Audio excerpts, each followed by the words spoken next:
La question de l'Est nous intéresse tous, puisqu'il s'agit de la République démocratique du Congo. Mais la grande question est celle de savoir comment allons-nous mettre terme à une histoire qui dure, ça va faire 25 ans. Pour certains experts, la guerre, il faut la faire, mais avant, il faut la comprendre.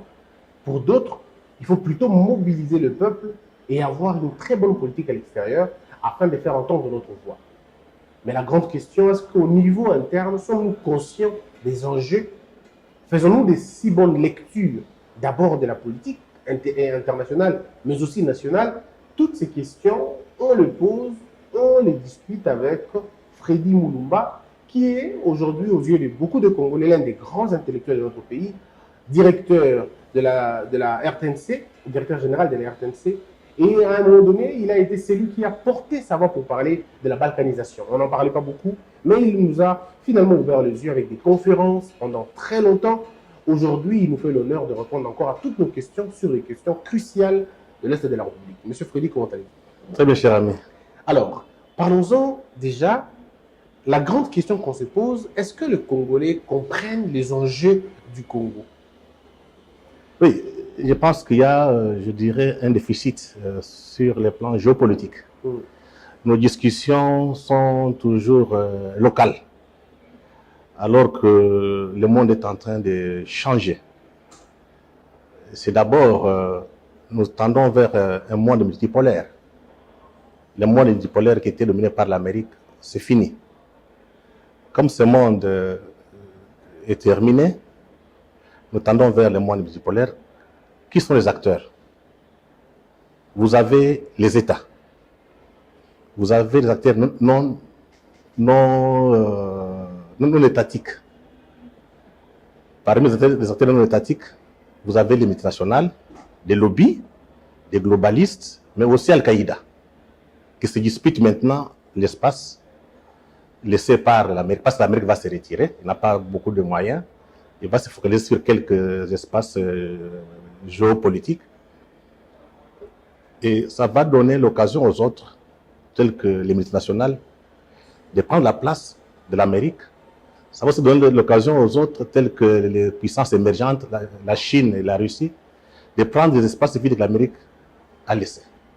Donc, nous sommes dans un monde autre, et ça demande au moins une certaine invention. Il faut inventer, il faut réinventer, il faut innover. Donc, le discours de la guerre froide, c'est fini. Ça, c'est le premier élément. Deuxième élément qu'il faut aussi soulever est que les problèmes concernant le Congo. Le Congo, c'est un pays exceptionnel dans l'histoire du monde. Le Congo a été une construction du capitalisme occidental prédateur à Berlin en 1885. Donc, nous sommes un produit de la mondialisation. Quand le monde bascule, le monde change, le Congo doit changer, le Congo doit basculer. Donc, je viens de le dire, nous tendons vers un monde multipolaire. Là, si je prends cet exemple pour comprendre ce qui se passe à l'Est. La guerre à l'Est, généralement on dit c'est le Rwanda, l'Ouganda, quelquefois aussi le Burundi. Ce n'est pas eux. Ils ont été utilisés, instrumentalisés. Ce sont les multinationales, ce que je peux appeler les globalistes, les mondialistes, qui étaient à Berlin en 1885, qui estiment que le Congo leur appartient. Comme maintenant ils sont beaucoup plus libres par rapport aux États, ils doivent mettre la main sur le Congo. Mais ils ont utilisé Bill Clinton parce que c'est un libéral. Il fallait mettre la main sur le Congo contre les richesses face à la Chine. Voilà pourquoi la guerre à l'Est perdure. Ça fait plus de 20 ans. Oui. C'est là où j'ai dit, cette lecture de la guerre à l'Est, si nous voulons assez que les choses changent, généralement, les gens pensent qu'il fallait voir telle puissance, telle autre puissance, pour arriver à nous protéger. Non. L'histoire nous montre que quand le Congo est en difficulté, quand les capitalismes occidentaux prédateurs font des ravages au Congo, c'est l'Amérique qui sauve toujours. La première chose qu'il faut donner sur le plan historique, c'est en 1906, quand Léopold II a tué des Congolais ici. Il a fait un génocide, on parle de 10 millions de morts selon Adam Hochschild, qui est un historien et sociologue américain. Pour qu'on mette fin à ce génocide, il a fallu l'intervention des Britanniques, des journalistes, Edmond Morel, mais aussi, beaucoup plus, les Américains. Il y a eu un Nord-Américain qui était au Kassai, chez les Bakuba. On l'appelle Shepard, William Shepard. Ce Nord-Américain qui était pasteur, en rentrant en Amérique, il a mobilisé les églises noires protestantes, baptistes, pour combattre le Léopold. Parce que le Léopold était très puissant. Donc, nous vivons presque la même chose, la même situation. Le Léopold avait des lobbies à Washington, le lobby est très puissant, et les médias étaient pour le Léopold. Le Léopold payait, et les journalistes. Donc, on ne pouvait pas parler du mal du Congo. Donc, les Congolais, c'était le paradis. Il était là pour faire du bien aux Noirs, aux barbares. La discipline, oui. Et puis, c'était un bon. La civilisation. Un philanthrope. Mais il a fallu ce noir américain pasteur, Shepard, avec un grand écrivain, Mark Twain. Un plus grand écrivain américain, Mark Twain, quand il a eu l'information, il est parti voir le président américain. Je ne sais pas c'était quel nom encore. Il a expliqué au président américain ce que Léopold II est en train de faire au Congo. Il est contre la civilisation. Parce qu'il tue les gens là-bas, il coupe les mains, parce qu'il avait des preuves. Et c'est grâce aussi à Morel qui a traversé l'Atlantique, il est en Amérique. Ils ont fait une forte campagne et le président américain a décidé d'abandonner Léopold II. Et ce qui a fait, c'est qu'en 1908, on a pris le Congo, on a remis à la Belgique, on l'a annexé. On est devenu Congo belge en 1908. Si je prends cet exemple historique, c'est pour vous dire que chaque fois quand il y a des problèmes au Congo, c'est l'Amérique qui nous aide. Parce que nous, on a l'impression ici que l'Amérique est monolithique. Mais pourtant, cette fois-ci, on dirait le mal est passé par eux. Il y a 25 ans, il fallait Bill Clinton. Depuis Bill Clinton, et dans l'imaginaire collectif des Congolais, quand il y a des démocrates au pouvoir, ça ne marche toujours pas en Afrique. Oui, je pense que c'est ça que j'ai dit. Il faut connaître très bien la politique étrangère américaine. Parce que quand Bill Clinton est arrivé au pouvoir, après la Maison-Blanche, il y avait un paradigme qu'on avait mis en place concernant la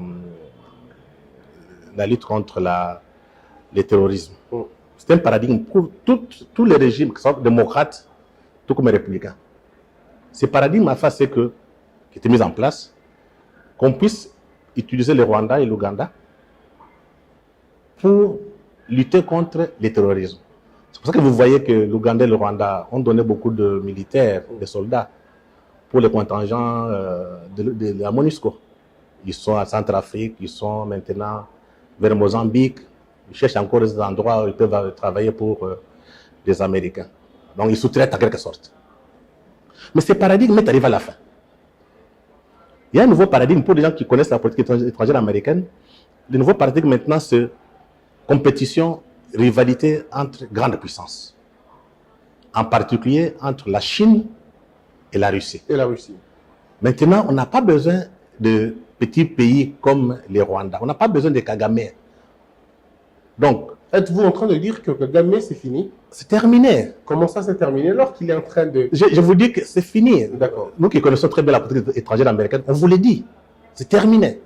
Le changement de paradigme a fait que le Congo est redevenu comme il a été en 1960. Donc, il faut toutefois relire l'histoire. Actuellement, dans cette compétition entre grandes puissances, on a besoin des alliés. Et le premier allié, c'est l'État, pas l'international. Et puis, je relève ici que les multinationales, les intérêts multinationaux, ou bien des globalistes, ne sont pas les intérêts de l'État américain. Pourtant, ce sont les multinationales. Il faut faire des pourvoyeurs il faut faire la part des choses. Ils peuvent influencer la politique étrangère américaine, mais leurs intérêts ne concordent pas aux intérêts de l'État américain. Je te prends un exemple. Le secrétaire d'État américain au Trésor, on a envoyé quelqu'un ici, un envoyé spécial, on a sanctionné une compagnie belge qui avait de raffinerie de l'or en Ouganda et à Kigali. Cette raffinerie a été fermée et l'on met sous sanction américaine. C'est l'État américain qui a pris la décision parce que les intérêts américains étaient en danger. Alors parlons-en, cher DG. Oui. Les intérêts américains dont on parle souvent, c'est quoi ces intérêts? C'est quoi les intérêts américains de l'État américain? Parce qu'il a c'est fondamental. Quels sont les intérêts américains pour nous au Congo, chez nous au Congo, pardon, et quels sont les intérêts que l'Amérique serait en train de craindre? Je parle des intérêts chinois au Congo. C'est quoi l'enjeu? Je pense qu'ici, vous savez, les Américains tiennent beaucoup plus à la liberté. D'accord. Quand vous avez les Américains qui s'engagent dans quelque chose, ils disent non, nous nous battons pour la liberté, pour le modèle libéral. C'est ça un peu l'Amérique. Mais la grande difficulté est que la politique étrangère américaine n'est pas seulement sous contrôle de l'État. Il y a des acteurs non étatiques, comme les George Soros. Ils peuvent faire des histoires, s'engagent seuls, Bill Gates, oui. Mais ils peuvent demander le soutien de l'État américain. Si l'État américain trouve que ses intérêts sont en danger, il ne donne pas. C'est le cas aujourd'hui. Okay.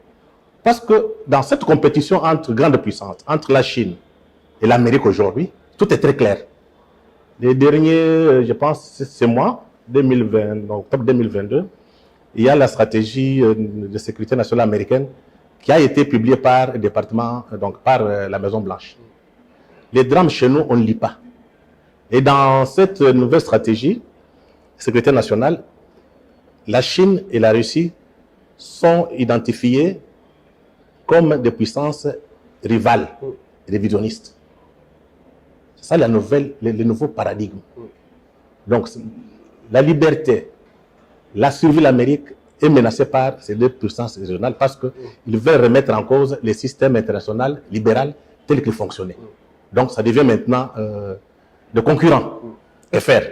Est-ce que vous pensez que l'Amérique a tout intérêt de se réapproprier l'Afrique ou alors vous pensez comme les autres, il faut plutôt une nouvelle ouverture Non.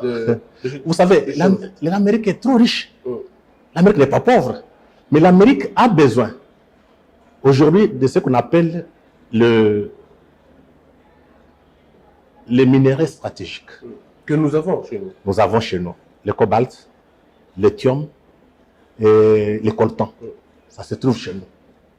Et les Américains pensent que dans leur compétition avec la Chine, si la chaîne d'approvisionnement de ces matières est contrôlée par les Chinois, la puissance américaine sera affaiblie.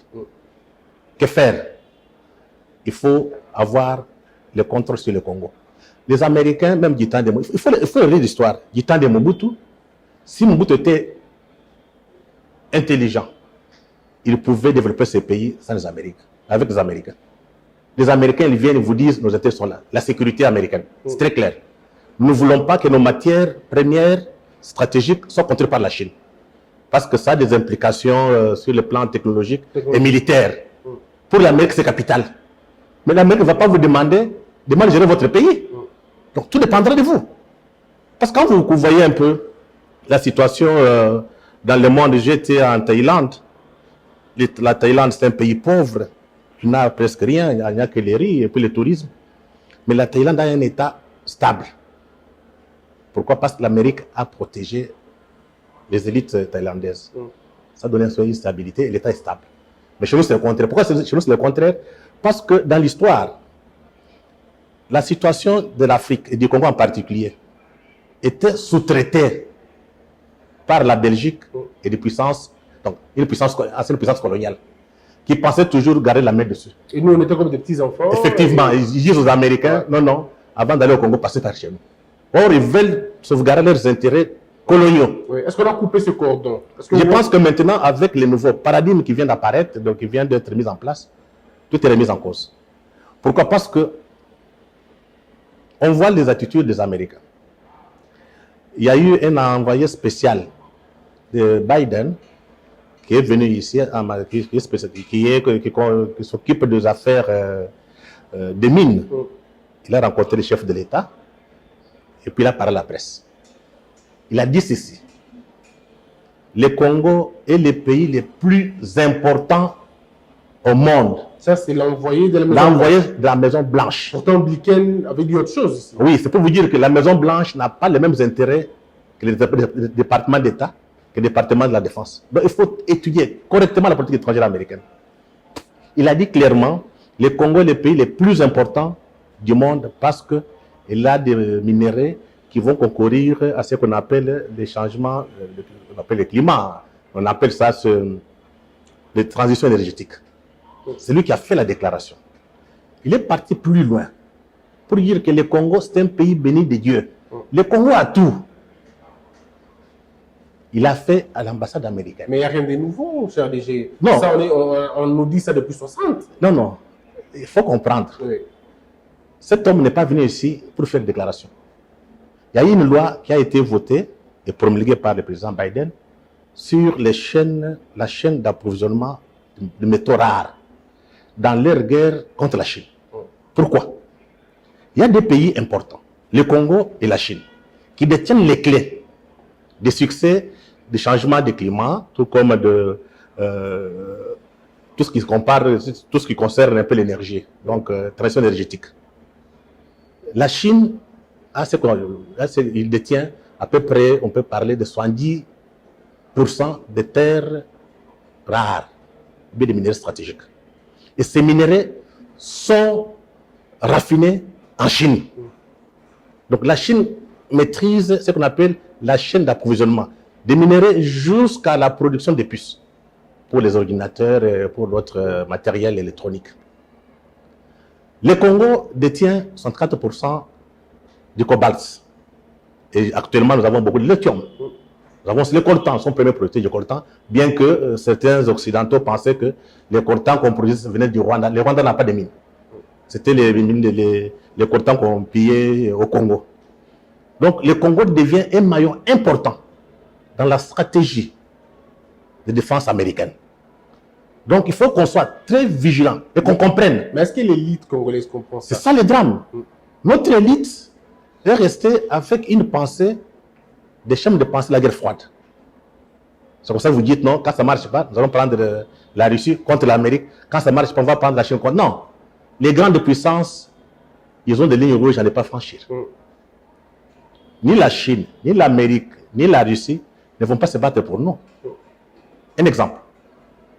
Durant la guerre froide, il y avait l'affrontement entre la Russie, l'Union soviétique, avec l'Occident, l'Amérique, en Angola. Je pense, NATO a sollicité Castro, Fidel. Parce que Fidel avait beaucoup d'armes que la Russie avait données. C'était les satellites. Mais généralement, quand on est satellite, on doit demander l'avis de la grande puissance. Il protège, c'est ce que vous protège. C'était l'Union soviétique. Castro a pris une décision seul. Il a envoyé 400 000 militaires cubains, pour la plupart des Noirs. Il a pris tous les stocks d'armes et avions. Ils sont descendus à Luanda. Et Castro a géré, à partir de la Havane, la guerre en Angola. Et les Russes n'étaient pas très contents. Pourquoi? L'Union soviétique. Parce qu'il n'a pas demandé leur avis. C'est pour vous dire qu'il ne faut pas compter toujours sur les grandes puissances. Il faut se construire à l'intérieur. Il faut construire notre façon de voir les choses, nos intérêts à l'interne. C'est l'importance de l'élite. Donc il faut abandonner ces pensées de la guerre froide, mais il faut réinventer, il faut innover notre pensée géopolitique ou bien géostratégique. Alors, mais la grande question, DG, c'est aussi la lecture de nos frontières, la lecture des alliés. Est-ce que vous pensez que nous faisons une très bonne lecture sur la question? Parce qu'après, à un moment donné, le Congolais se pose la question, qui est avec nous? Aucun pays voisin n'a fait une déclaration forte contre l'agression rwandaise. Vous allez voir, par exemple, l'Angola est prête à condamner la Russie pour son agression à l'Ukraine. Jusqu'au point de l'Union africaine. L'Union africaine condamne la Russie, mais l'Union africaine est incapable de condamner le Congo, de condamner le Rwanda. Il nous demande même, vous avez entendu le ministre de la Communication, dit on nous force de négocier avec les terroristes. Alors on se pose la question, est-ce que nous avons fait une bonne lecture de nos voisins et des alliés? Non, le problème, c'est que j'ai dit, notre élite n'est pas à la hauteur des enjeux. Nous sommes une puissance. Je dis, nous sommes une puissance. Nous avons ce qu'on peut appeler les éléments de puissance. Nous avons la taille, 100 millions d'habitants. C'est beaucoup, hein? C'est ça, l'élément de puissance. Exact. Hein? 100 millions d'habitants. Nous avons nos frontières. Nous avons l'eau, la forêt. Nous avons tous les minéraux stratégiques. Mais ce qui nous manque, c'est un leadership collectif. Voilà le problème. Je prends un exemple précis. Le président fait un discours à New York, très clair sur le Rwanda. Combien de partis politiques, combien d'intellectuels ont répété son discours? À personne. On est resté sur la photo de Kagame et la photo de la femme de Kagame. Ouais. C'est parce que on est resté dans ça. Cette élite, cette classe politique, je ne dis pas de des élites, ne sont pas à la hauteur des enjeux. Ils ne comprennent pas. Le monde a basculé. Et ceux qui ne comprennent pas seront jetés dans la poubelle de l'histoire. Parce que les élites que nous avons ont été formées à l'école coloniale. Se soumettre, rendre compte à, pleurer. Dans les conditions actuelles, on a besoin des élites qui s'assument. Nous devons nous assumer en tant que grande puissance en Afrique centrale. Parce qu'on a tous les éléments. Maintenant, il faut des formations, que ce soit au niveau des élites intellectuelles, élites politiques, religieuses, footballistiques, tout le monde, journalistique. Il faut qu'il y ait une nouvelle pensée de force. Une pensée forte, construite pour dire, nous sommes une puissance, regardez ce que nous voulons faire, on définit nos intérêts, on discute avec les autres. Alors, est-ce que c'est une bonne manière, prenons les cas des interventions des politiciens congolais, quelques leaders, quelques élites, quelques membres de quelques élites, pardon. Le docteur Mukwege, par exemple, a fustigé depuis le début la proximité qu'on avait avec le Rwanda. Il a dit que le chef de l'État s'était trompé de se rapprocher du Rwanda. Il a dit qu'il fallait qu'on exhume le rapport Mamping. Il a dit qu'il fallait qu'on mette terme à cette histoire de forces régionales. Il a dit plein de trucs sur la question. Vous avez M. Mozito qui lui dit, pour lui, c'est la guerre. Il faut faire la guerre avec le Rwanda. On n'a pas besoin. Soit on construit les murs, soit on fait la guerre. Vous avez M. Fayulu qui dit le problème, c'est la vérité des urnes. C'est parce que Tshisekedi a volé les élections qu'on a des problèmes à l'est de la République. Et vous avez Kabila qui dit on avait défait déjà le M23, c'est à cause de votre proximité avec le Rwanda que nous sommes revenus. Alors à un moment donné, déjà, on se pose la question qui dit vrai, qui a raison, qui a tort? Non, vous savez, nous laisserons l'histoire faire son travail. Félix Antoine Tshisekedi, c'est l'histoire qui pourra juger. Hein. On peut donner un avis aujourd'hui. Il a été très prudent et très sage. Je viens de vous dire ici, ceux qui nous font la guerre, ce n'est pas l'Ouganda, ce n'est pas le Rwanda. Donc, c'est déjà se tromper si nous pensons que c'est le Rwanda. Mais ce n'est pas le Rwanda et le Rwanda. Ceux qui font la guerre, ce sont des multinationales, ce qu'on appelle des globalistes, qui étaient à Berlin, qui estiment que le Congo est trop riche, il est trop grand, c'est leur plate-bande, il faut les mietter, il faut les couper en morceaux. On a utilisé Kagame et Museveni, ce sont des négrés de temps moderne. Et Félix a eu la sagesse de passer par la diplomatie. Dès qu'il est entré au pouvoir, première chose à faire, il a commencé à voyager. Beaucoup de gens ne comprenaient pas. Oh, ça coûte trop cher. Parce qu'il n'y a personne qui peut porter la voix du Congo en dehors du président. Il a fait le tour. Il a parlé au roi, Charles III. Il a parlé à tous les présidents pour dire, dites à Kagame, c'est lui qui fait la guerre. Mais c'est très bien que c'est eux qui sont derrière. Il est parti aux États-Unis, pardon, aux Nations Unies. Il a parlé clairement. Donc, il faut très bien identifier notre ennemi. Notre ennemi, ce n'est ni l'Amérique, ni le Rwanda, ni l'Ouganda, mais notre ennemi, c'est le capitalisme occidental prédateur. J'ai dit prédateur, qui était à Berlin en 1885. Et pour combattre cet ennemi-là, il ne faut pas aller voir les Britanniques, pardon, les Russes, même pas les Chinois. Parce que ni les Russes, ni les Chinois, ils ne font pas la guerre. Qui font la guerre? Ce sont les Américains, non?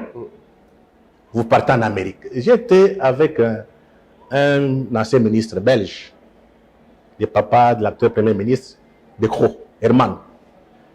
En 2013-14, on était à Bruxelles. J'étais parti faire la campagne contre la bancarisation. Il nous a reçus. Un homme correct. Il nous a dit, vos histoires et négociations là, vous perdez votre temps. Allez en Amérique. Et j'étais encore au potentiel. Quand je suis rentré à Kinshasa, j'ai fait un grand titre du journal, une grande manchette, pour dire que cette question congolaise sera résolue par les Américains. Oh. Ça signifie quoi?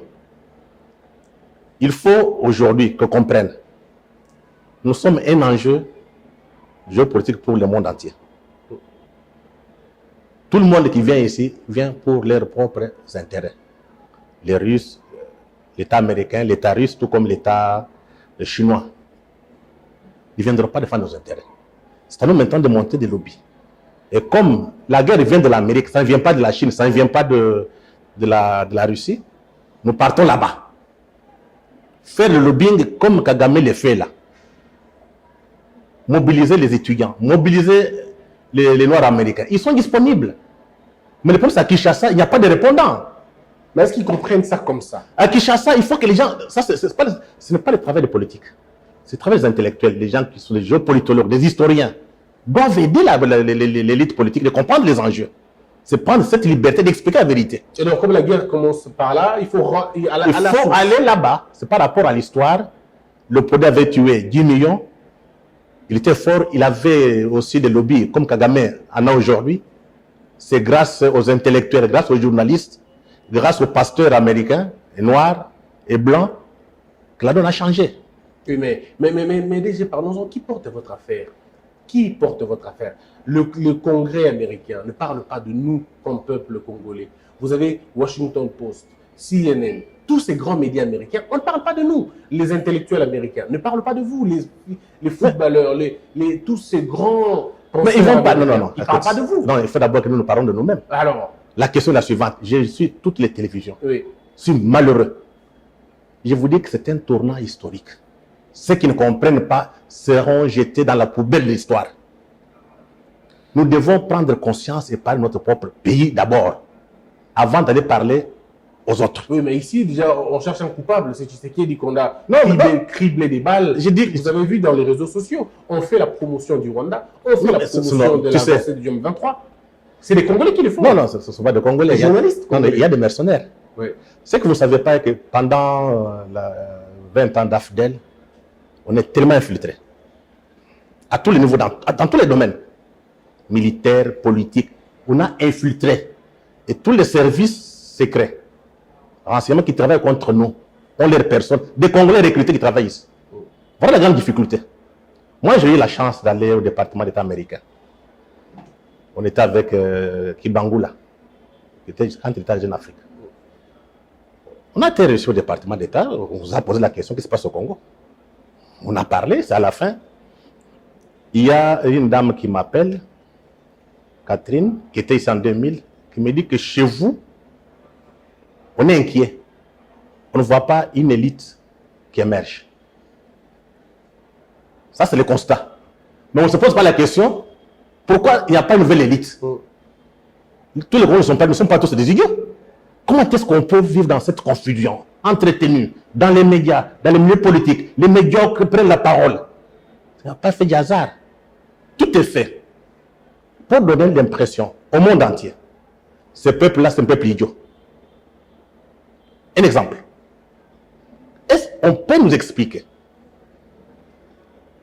La guerre est à l'est. Boulangade est occupé. On va organiser un grand concert de Fally Ipupa. Est-il normal? Mais le pays ne va pas s'arrêter pour autant. L'erreur d'analyse. Les journalistes travaillent. J'ai dit ceci. Les joueurs font le football. Les restaurants font l'erreur d'analyse. les musiciens ne joueraient pas? J'ai dit que c'est une diversion. Oui. Pour détourner notre peuple à quelque chose qui n'est pas essentiel. Combien de politiques, combien de journalistes parlent de la guerre à l'Est? Combien?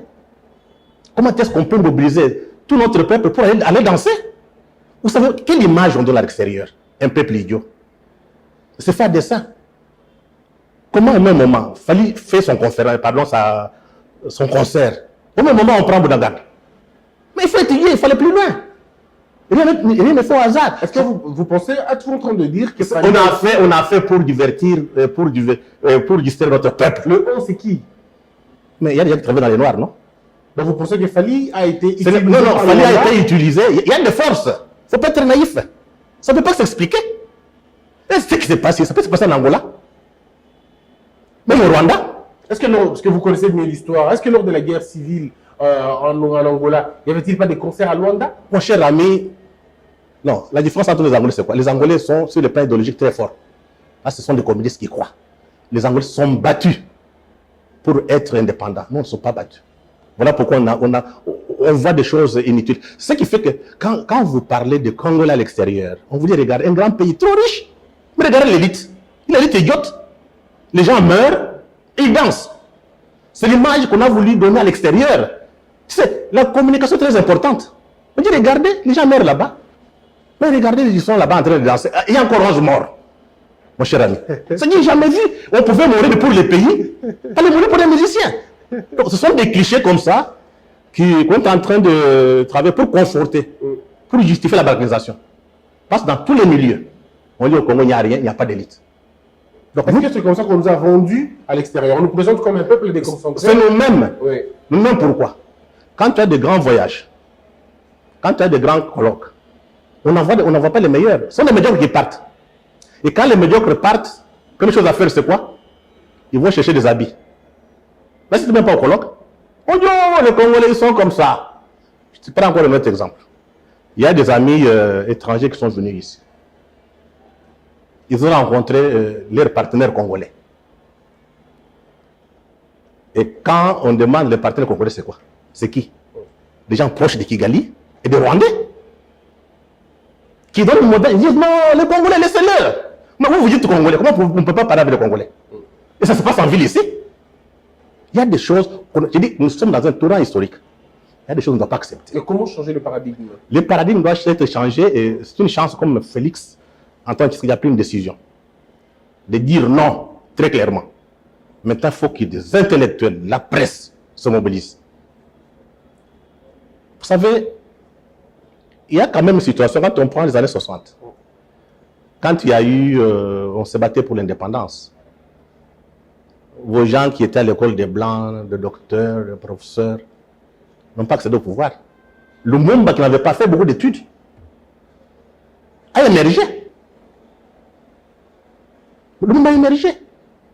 Nous sommes dans les mêmes conditions, où les élites sont soit corrompues, soit inconscientes, soit incompétentes, soit abandonnées, intellectuelles, soit écartées de la course. Hein.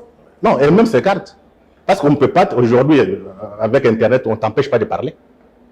On empêche qui? On t'empêche pas de parler, mais on t'empêche de t'écouter. Il ne veut pas te suivre, il ne veut pas suivre ce que tu fais. Vous êtes depuis combien de temps? Depuis 10 ans, 15 ans, vous prenez parler que de ça. Mais qui vous écoute? Non, aujourd'hui, on m'a écouté. Oui. Parce que quand les présidents parlent de la balkanisation, il ne m'a pas écouté. Parce que la plupart dans notre vision du monde, dans notre façon de voir la vie, nous réduisons tout au niveau de matériel.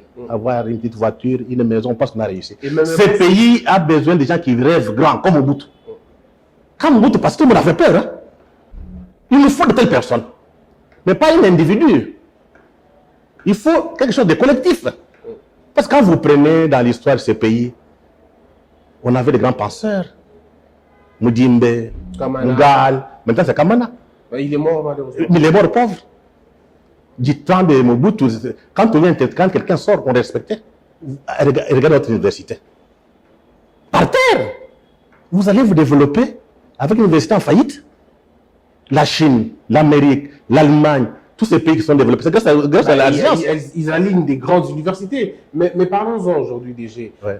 Comment vous concevez le fait que vous ayez des Lucien chez vous, Manganès chez vous, mais vous n'avez aucune université, aucune faculté qui apprend ça, qui apprend aux enfants le lithium, la teneur de lithium. C'est fait à dessein. Il faut apprendre de la Belgique. Non, c'est fait à dessein. Il y a Madame Liao Kanza qui a publié un ouvrage, c'était sa thèse à Harvard, sur les origines, les causes du sous-développement sociopolitique du Congo de 1840 en 1960. Sa thèse, c'est publié. Si vous partez à l'université de Kinshasa, au faculté de sciences politiques, vous trouvez ces livres-là. Liao Kanza dit ceci. L'ennemi du Congo ne sont pas des États. Ce sont les multinationales qui étaient à Berlin en 1885. Ces gens-là, ils estiment que le Congo leur appartient, jusqu'aujourd'hui. Voilà pourquoi ils sont arrogants. Je pense qu'ils peuvent venir vous dire, faites ça. Parce que dans leur mental, les Congos, c'est leur bien. C'est ça qu'il faut refuser, qu'il faut remplacer actuellement. Et donc, il faut produire d'autres paradigmes qui viennent de nous-mêmes, pas qu'on nous impose. Alors, que dites-vous de ceux qui pensent que le chef de l'État a consacré lui-même cette... bon, il y en a qui appellent ça infantilisation du Congolais, même de la politique congolaise, parce qu'il a fait le tour de pratiquement toutes les capitales du monde, mais le chef de l'État a des communes où il n'est même pas encore arrivé dans son propre pays. Il y a des villes où il n'est même pas allé. À Bassankoussou, il n'est pas encore arrivé. Dans certains coins du pays, il n'est pas encore arrivé. Donc, pour certaines personnes, il a donné plus de l'importance à l'extérieur qu'à son propre pays, que dans son propre pays. Des choses. La première chose, c'est lui-même, le président Tshisekedi. Vous avez tendance à oublier. Son père, il s'est battu. Il n'a pas accédé au pouvoir. Lui, il a l'obligation de terminer les rêves de son père. Ça signifie quoi? Un pays libre, souverain, démocratique et l'état de droit. Il porte sur lui cette conscience-là. Peut-être vous ne le voyez pas comme ça. Peut-être quand il est seul, il voit la vie de son père. Il a vécu avec lui. Il porte cette responsabilité. Donc, tout ce qu'il fait, ce n'est pas pour qu'on dise qu'il est président. Il doit réaliser immortaliser le nom de son père. Réaliser les rêves de son père. Mais aussi laisser les noms dans l'histoire. Ça, c'est de la politique. On ne fait pas la politique pour l'argent. Si vous voulez avoir de l'argent, allez faire le commerce. Les diamantaires sont plus riches que les politiciens. Mais quand tu le meurs, on ne sait pas qu'il y a un diamantaire qui avait l'argent. Mais quand un politicien meurt, il laisse des monuments. Ça reste marqué dans l'histoire. Ça, c'est le premier problème concernant le président Tshisekedi. Deuxième problème, c'est l'État. Beaucoup de Congolais, c'est là où quelquefois j'ai dit nous avons difficulté sur le plan scientifique. Actuellement, l'État congolais n'existe pas. Quand je n'existe pas sur le plan sociologique. Pourquoi? L'État tel qu'il a été construit, c'est un État colonial qui avait pour mission de travailler pour la métropole. Le modèle a été repris par Mobutu. Il était, on peut dire, l'élève de Léopold II. Il a reproduit le modèle léopoldien. Ce modèle est arrivé à la fin. Ça a disparu avec les crises économiques, mais l'AFD est venu tout balayer. Et je recommande aux gens de lire le livre de Crawford-Young et Thomas Turner, The Rise and Decline of the State, publié en 1984 aux éditions de l'Université Wisconsin, en Amérique. Il faut lire ce livre-là pour comprendre la situation qui nous arrive. Nous sommes dans un vide étatique maintenant. Sur le plan juridique, l'État existe. Sur le plan sociologique, l'État n'existe pas. Il y a des coins. Vous n'avez même pas un policier. Vous partez en Bandaka, à l'Équateur. 400 km, il n'y a personne. Il n'y a personne. Il n'y a pas de drapeau, il n'y a aucun symbole. Rien du tout. Or, du temps colonial, même du temps de Mobutu, même dans des villages, il y avait le drapeau de l'État indépendant du Congo. Oui, oui. Aujourd'hui, ça n'existe pas. Ça signifie que l'État... On a déstructuré l'État, on l'a désaxé complètement. Non, l'État s'est effondré parce que l'État n'avait pas pour objectif de rendre le peuple heureux. C'était un État qui était mis en place pour travailler pour les intérêts étrangers, des multinationales, des grandes puissances coloniales, en quelque sorte. Maintenant, le travail à faire, ça c'est le travail des Congolais, ce n'est pas le travail des Américains. C'est entrer dans les bibliothèques, travailler, présenter un modèle qu'on ne vous demande pas. Vous dites, il y a une crise aujourd'hui, nous faisons quoi? Faites un travail de conférence de presse, vous publiez. Les hommes politiques seront obligés de se référer. Un exemple. Quand je suis passé en 2008 au Canada, j'avais écrit un article sur le Congo à la guerre à l'Est. C'était au sommet de la francophonie en 2008. J'étais dans l'entourage d'Abdou Diouf. L'article n'a pas été publié. Et je poserai la question à un confrère canadien. Il me dira non, on va le publier sur leur site. Ça a été fait. Mais pourquoi ils ne l'ont pas mis dans les journaux de papier? Ça, j'ai vite compris qu'il y a beaucoup d'intérêts canadiens dans les mines ici. Et les Congolais ne savent pas ça. Quand les Canadiens voulaient l'argent, c'est parce que vous aimez. Non. Ils ont des intérêts ici. C'est la naïveté du Congolais. Je rentre à Bruxelles, je vois M. Mampaka qui va m'expliquer qu'il y a des cartes du Congo qui commencent à circuler, coupées en morceaux. Je vois Modeste Moutienga, je lui dis, regarde les formations que j'ai eues. On doit commencer à faire la campagne contre la balkanisation. En 2009, la première conférence, j'ai fait appel aux intellectuels. On n'avait pas d'argent. On est parti à Fatima. On s'est mis. Biyoya, Kabongo et Badioko. Ça a pris combien? Prenez 2009 et aujourd'hui. Aucun homme politique ne m'a demandé de faire ça. Donc il faut éviter à ce qu'on dise, il faut voir des soutiens passer par là. Quand vous aimez ce pays, vous devez vous organiser. Et vous l'avez fait partout dans toutes les universités. J'ai fait les tours, j'étais en Hollande, j'étais à l'Union européenne, j'étais à Paris avec mon propre argent. Personne ne m'a demandé. J'étais à Bruxelles pour faire la campagne. C'est parce qu'on croit que ce pays a une mission. Et nous, en tant qu'intellectuels, nous devons travailler. Alors, aujourd'hui, on va évoluer, DG. Ouais. Parlons de la position de l'Amérique, parlons de la position des Nations Unies, Ouais. parlons de la position de l'Union européenne. Pourquoi on nous oblige de négocier avec les imposteurs? Ça veut dire avec les terroristes. Le chef de l'État l'a dit, vous l'avez même souligné, Ouais. dans un discours magistral et brillant, qualifiant le M23 des terroristes et pire encore, le Rwanda comme une sous-traitance. Il a été formel dans ses dires. Ouais. Mais pourquoi ces grandes puissances nous demandent de négocier? Il y a la première des choses. La première, l'Europe est en faillite. Hein. Quand tu as faillite, il faut aller chercher à manger à l'extérieur. Aujourd'hui, l'Europe n'a que le Congo comme butin, comme plate-bande pour venir se faire l'argent. Toutes les entreprises, tous les hommes politiques dépendent des hommes d'affaires. Les entreprises sont en faillite. Ils vont faire comment? Kagame sous-traite. Ils vont laver Kagame. Ils vont aller traiter avec lui. C'est dire que j'ai dit, nous sommes entrés dans une deuxième indépendance de ce pays, indépendance économique. Les Bolikango, les Lumumba, les Kasavubu. C'était l'indépendance politique.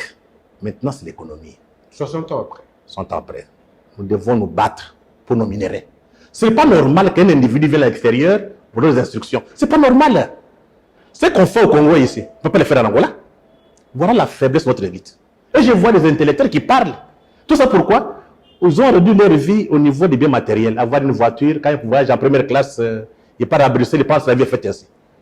Un homme politique, c'est celui qui laisse un nom dans l'histoire. Ça, c'est faire la politique. Mais quand vous avez des mercenaires comme on en a ici, dès que l'Union européenne parle, ils tremblent. Mais quelle est la posture à prendre? Est-ce qu'on refuse? Non. Est-ce qu'on nous pose une réflexion au contraire? Qu'est-ce qu'on fait? Non, ce n'est pas refuser. Ouais. Construire un rapport de force.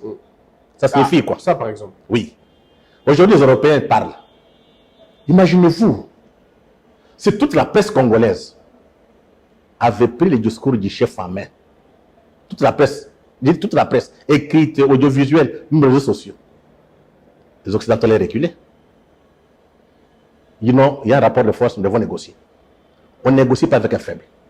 Si tous les intellectuels, aujourd'hui, pouvaient produire la pensée, les analyses, aller en Amérique, montrer aux Américains, parce qu'ils le savent, que sans le Congo, ils n'ont rien. Nous sommes en position de force, mais c'est nous qui l'élite qui ne sommes pas à la hauteur.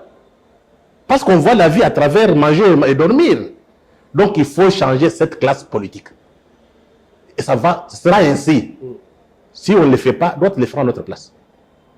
Je viens de vous parler ici, en 60, il y avait des gens qui avaient fait l'université. Qui étaient au pouvoir? Les primériens. Parce que ce qu'on appelle primériens, ils ont la volonté, ils ont l'âme du peuple. Et ce qu'on appelle universitaires, ce sont des négriers. Ils ont leur âme dans leur poche. Non, ils travaillent pour les intérêts étrangers. Mais alors, comment faire? Construire un discours, construire une réplique. La grande question aujourd'hui que les Congolais veulent se poser, c'est comment on construit la réplique. Vous dites les rapports, il faut établir un rapport de force. Oui. Mais comment on crée ce rapport de force? Mais c'est d'abord l'organisation. Oui. Nous devons nous organiser, chercher les meilleurs d'entre nous. Et confier à ces derniers la gestion. Non, pas la gestion. Mais pour faire ce que tu fais là, est-ce que tu as le pouvoir? Tu sais, quand tu parles, ça porte sur combien de gens? Parce qu'ici, tout le monde pense qu'il faut être en politique pour changer la société. Non. Les idées s'imposent d'elles-mêmes. Le peuple sait identifier ses propres intérêts et ses propres élites. Notre élite ne répond pas aux attentes du peuple. Les rapports de force qu'on va construire, il faut être avec le peuple. Ça signifie qu'aujourd'hui, à l'Est, ça fait 10 millions de morts. 5 500 000 déplacés internes. Ce sont des chiffres réels. Quel intellectuel parle? Quel journaliste en parle? On est dans Fali Poupa. Oh non, Mozi, tu as parlé. Non. Il faut reconstruire notre État. Il faut réinventer notre État. C'est le travail des penseurs. Les politiciens font des bruits, mais ne construisent pas. Donc, rapport de force, d'abord intellectuel. Il faut déconstruire les discours qu'on nous a infantilisés comme des enfants, reconstruire le discours de fierté. Vous savez, du temps de Mobutu, quand un zéro passé, en Abakos, on les respectait. Il y a un homme qui passe. Mais passe aujourd'hui. Tu prends ton passeport congolais, tu donnes, on jette. On jette, on voulait des côtés. Tu sais pourquoi? On veut nous montrer que nous ne méritons pas ce pays. Mais est-ce qu'il faut pleurer? Il ne faut rien attendre de l'extérieur. Construisons quelque chose à l'interne. Choisissons les meilleurs d'entre nous, découragés. Nous sommes 100 millions d'habitants, on n'est pas tous idiots. L'armée, c'est aussi construire un rapport de force.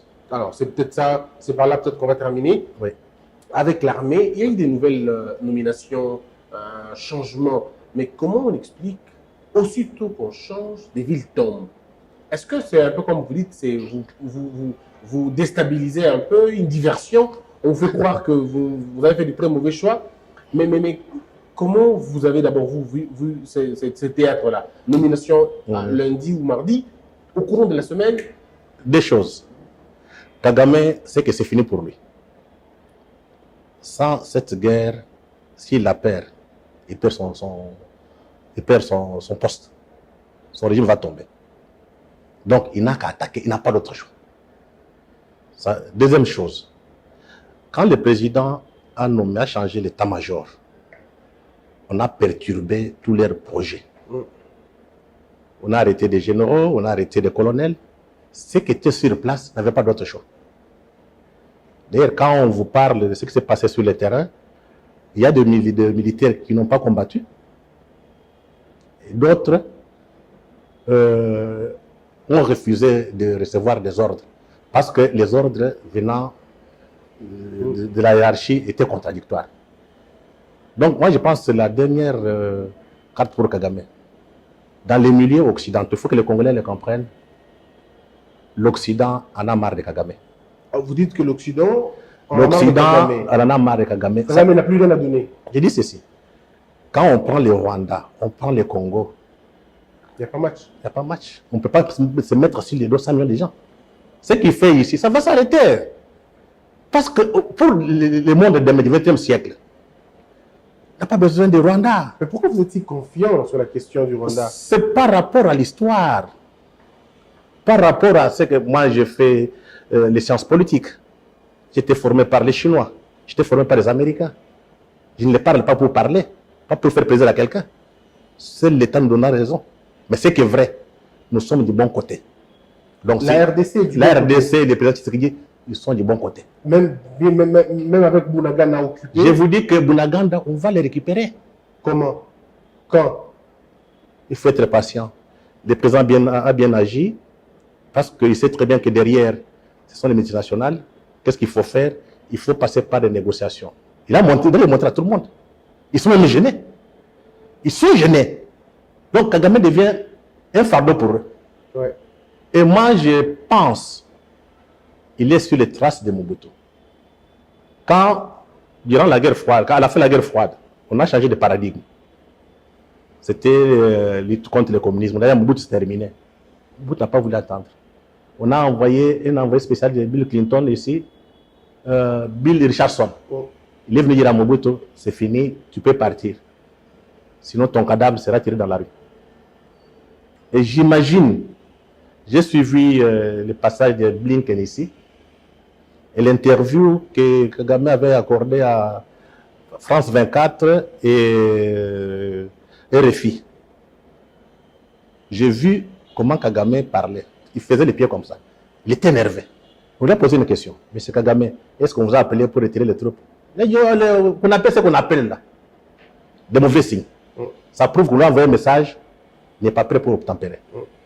L'autre élément qu'il faut ajouter, depuis 2012, à Kigali, il n'a jamais eu de grands, de hauts fonctionnaires, donc secrétaire d'État de la Défense, tout comme secrétaire d'État comment on appelle ça, secrétaire d'État aux affaires étrangères, donc au département d'État. Il y a quelqu'un qui il est parti donner un message. Quand Blinken est venu, c'est pour donner un message. Regardez la réaction de Kagame. Son ministère des Affaires étrangères, qu'est-ce qu'il a dit? On a arrêté un Américain, mais d'origine rwandaise, qui a fait les films sur, je pense que le Rwanda, un truc comme ça, qui avait dénoncé le génocide. Il est en prison, enlevé à Dubaï, par le service secret rwandais. On a envoyé un message, on a dit libérez-le. Et notre ami ministre des Affaires étrangères, il a parlé. Il a dit comment? Il a dit quoi? Nous sommes un État souverain. Et cet homme, c'est un Rwandais, il est condamné. Et Blinken est rentré. Ce sont des signes de fin des temps. Pourquoi Kagame s'obstine à rentrer dans la petite porte de l'histoire? Je t'ai pris l'exemple de Mobutu, c'est la même chose. On a dit ta mission est finie. Mais pourquoi il ne lit pas l'histoire? Ils ne peuvent pas. Un dictateur ne peut pas lire l'histoire. Il pense qu'il est le seul. L'histoire pour lui, ça n'existe pas. Kagame, dans cette vision, et puis il est militaire, il ne peut pas accepter d'être humilié. Mais pourtant, il n'y aurait pas d'humiliation si le tempère calmement, il allait ailleurs. Mais tu sais que son discours qu'il avait, on tue les Tutsis, je protège les Tutsis, ça ne tient plus debout. Il a tué son ancien chef de service de renseignement. C'est ce Karega, un homme comme ça en Afrique du Sud. C'était un Tutsi. Il y a beaucoup de Tutsis qui sont en prison. Donc le discours tribal, ça n'existe plus. Mais les Occidentaux ont peur parce qu'ils portent une culpabilité par rapport au génocide. Il n'y a que ça. Alors, vous donnez, pour terminer cette émission, qu'est-ce qu'on peut attendre et comprendre de la question de Bunagana? Est-ce qu'il y a complicité au niveau interne? Est-ce que les tentacules rwandaises et les tentacules des multinationales sont-elles assez puissantes au point qu'ils ont intégré les services de sécurité, les services militaires, comme vous l'avez dit vous-même d'ailleurs, même la presse est infiltrée par ça? La presse, oui. Est-ce que vous pensez, quelle est la lecture que vous faites pour qu'on sorte finalement de cette question de Bunagana? Je pense que l'attitude du président est très correcte. Il faut passer par la diplomatie. C'est plus efficace.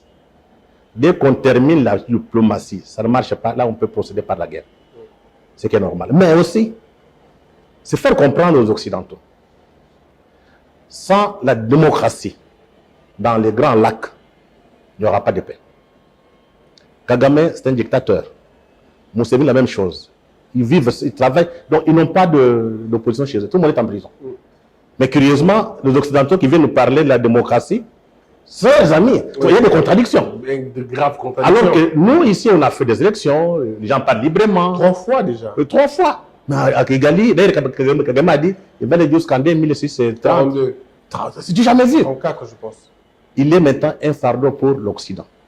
Mais je pense que s'il y a des conseillers dans l'entourage de Paul Kagame, il faut qu'il tire les leçons de Mobutu.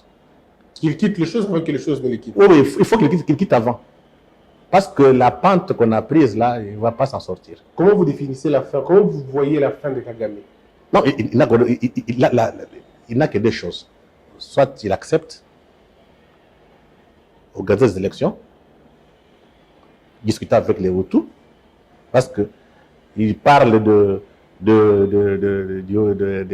Tutsis, mais les Rwandais n'est pas seulement habité par les Tutsis. Il y a des Hutus. Donc il faut une démocratie interne au Rwanda. C'est important. Parce que ce qui est dramatique, c'est que les Hutus se vengent un jour. Pour éviter la vengeance des Hutus, il faut, parce que Kagame s'est vengé aussi, parce qu'on les avait chassés du pouvoir, on les avait tués. Pour éviter la vengeance des Hutus, il faut qu'il y ait une démocratie au Rwanda, au Burundi et en Ouganda. Chez nous, la démocratie est déjà chez nous. Les gens parlent librement, la presse est libre. Mais ce qui est curieux, c'est que les donneurs de leçons de démocratie, ils veulent nous dire aller négocier avec un dictateur. Oui. Et Non, j'ai on raison. l'appelle même pas dictateur, lui il fait bien, c'est nous. Il fait bien, non. D'ailleurs, on prend Kagame comme un modèle De gestion, un de modèle gestion. gouvernance. On prend que c'est le Singapour africain. Ouais. Un Singapour qui est construit sur Le sang. 10 millions de morts. C'est un génocide. Je ne sais pas, tu sais. Moi, je ne condamne pas les Occidentaux. C'est nous. Parce que nous n'avons pas réussi, nous, à vendre notre génocide. Non, non, nous sommes incapables. Construire. Non, il y a des élites mercenaires corrompus qui ne parlent pas de ça. Nous devons chaque jour parler de nos morts. Personne ne peut nous interdire. C'est notre responsabilité. Vous ne pouvez pas demander aux Britanniques, aux Américains de parler de vos morts. Pourquoi? Ce n'est pas leur problème. Au lieu de passer tout le temps à danser, à boire, hein, il faut penser à l'avenir du pays. Parce que si on ne fait rien, nos enfants seront les esclaves des autres. L'exemple de l'Haïti. 200 ans d'indépendance. Vous voyez ce qui se passe? Mais c'est les vrais esclaves. Voilà. Et ma crainte est que le Congo soit sur les traces d'Haïti. Voilà pourquoi il faut prendre conscience. Merci beaucoup, DG. Je rappelle que vous êtes politologue. Vous avez appris ça, mais en même temps, vous avez des penchants assez importants sur la géopolitique africaine. Vous êtes aussi panafricaniste, il faut le dire d'ailleurs. Vous êtes panafricaniste. Merci d'avoir répondu à toutes nos questions. Mesdames et messieurs, ce n'était qu'une première partie. Je crois qu'avec M. Freddy Mulumba, on reviendra sur de grandes questions, pas seulement d'actualité, mais des questions de développement intellectuel, de développement technologique, de développement du pays, de développement de notre continent. Merci d'avoir répondu à toutes nos questions. Ok, je vous remercie. On se retrouve très prochainement. Que la peur quitte nos esprits et que Dieu bénisse la RDC.